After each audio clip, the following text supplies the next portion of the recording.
In the Old Testament, there are a series of books called the wisdom books. There are 7 of them. And one of the oldest and one of the most important is the Book of Proverbs.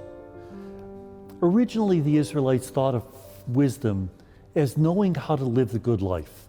And very often they expressed that in simple sayings, sort of like Benjamin Franklin did. A stitch in time saves 9, things like that. Well, they started collecting these proverbs from their own culture and even from other cultures. And they put it together to form the Book of Proverbs. Now, chapters 10 through the end of the book are very ancient sayings, dating all the way back, some of them to the days of King Solomon. And they simply give us instructions on how to be a good person in Israelite society. For example, the positives: be gentle, be generous, be hospitable, be grateful, show other people the kindness that you would like shown to yourself. The negatives: don't gossip, don't be arrogant, don't force your opinion on others.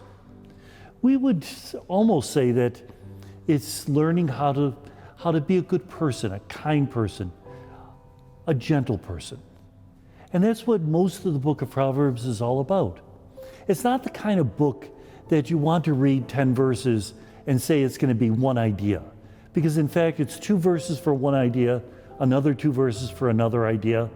It's the kind of book that you could almost take and cut up into 200 pieces. And each day look at one of those proverbs and say, what does that teach me about life today? Well, the first 9 chapters of the book are entirely different. They were written much later, and they were written as an introduction.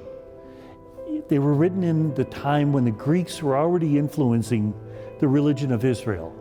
So the Greeks said that God exists at the other end of the universe, and God had to have messengers who would proclaim his will to the people here on the earth. And these messengers, they were called hypostases, they were called emanations. This is where we get the idea of the 9 choirs of angels, that there's 9 choirs of significant figures, spiritual figures, who let us know what God wants of us.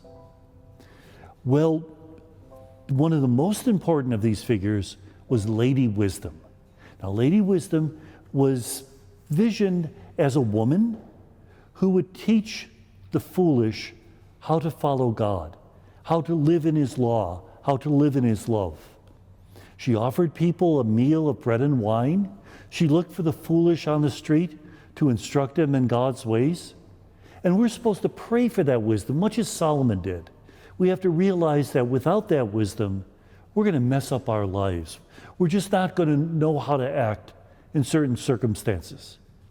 This Lady Wisdom, she was with God at the beginning of creation. In fact, at times they say she was the blueprint by which God made the world. And she's lightly patterned after an Egyptian goddess, Ma'at. Now, Ma'at's an interesting goddess. She's the goddess of order, she's the goddess of law. And in fact, when a person is judged at the final judgment, according to the Egyptians, Ma'at takes a feather out of her cap and it's put on a scale. And if the person weighs heavier than that feather, the person descends off into Egyptian hell. But if the person's heart is lighter than that feather, the person receives an eternal reward. Now, in the Book of Proverbs, we don't see ideas like going to heaven and eternal reward.